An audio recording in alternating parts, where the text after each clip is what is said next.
My name is Jamie Kessel, and I'm a trial attorney and partner for Allen & Allen. My job involves helping people who are injured in auto accidents, tractor-trailer accidents, injured basically through no fault of their own when another party is responsible. I help them seek justice and hopefully get compensated for the injuries they suffered. One of the biggest and most important ways that I'm able to accomplish that and actually get justice for our clients is to take their case before a jury. The jury is just what enables our justice system to work.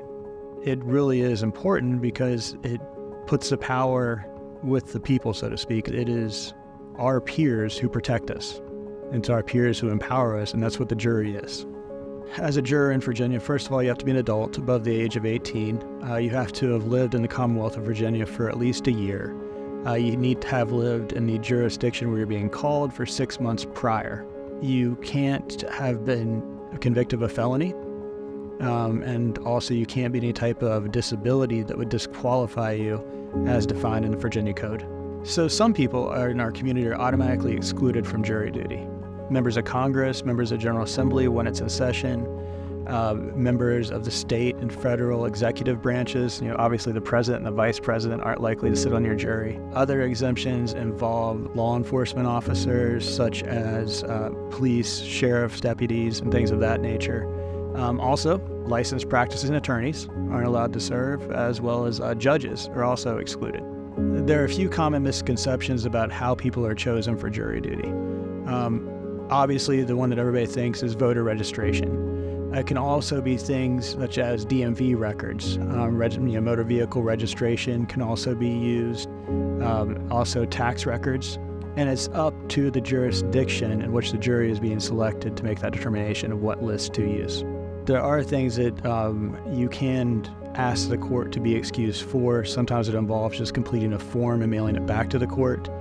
If you are an individual 70 years or older, if the person selected as a nursing mother, and they need to be present for the child to be fed, especially if the spouse is also selected for jury duty, that's a good reason for an exemption for jury duty. Public safety issues such as firefighters and things of that nature, that's also a very good reason to be exempted from jury duty for the public safety and the public good. Also, if it would create undue hardship for, say, a sole proprietor who is a single owner-operator of a business would have to shut down a business. The same goes with a small farm or agricultural owner who would have to close down for the day and wouldn't be able to tend his crops. The good news is you can't get in trouble legally at work for attending jury duty or serving on a jury. Employers are not allowed to punish you, fire you, basically do anything to you for going to jury duty. It's all kind of a common pact that we have with one another as citizens, that this is something we have to do, it's a requirement, and everybody's supposed to be understanding of that. Once you serve jury duty, you have 3 years until you can be called again. While it varies by jurisdictions, the period for which you can be called to serve is up to 4 months. So if you are selected to serve on a jury, obviously you're taking time away from your family and job, and the good news is you're paid. The unfortunate news is it's not that much. The amount you're paid is $30 per day for your service. It's a privilege. It's a benefit of living in the United States and living in Virginia. It's really a privilege to have this opportunity to serve on juries. Some people choose not to, and there's bad news for those people because it is our obligation.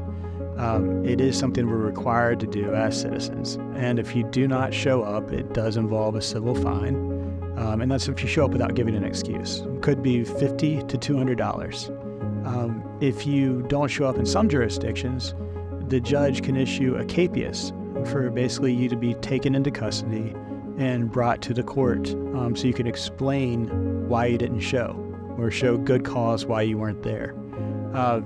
So if you're going to miss jury duty, if you have a conflict, don't just ignore it. You never know when you yourself are going to be that person who needs to have their peers making a decision instead of not facing a trial, a criminal hearing on their own.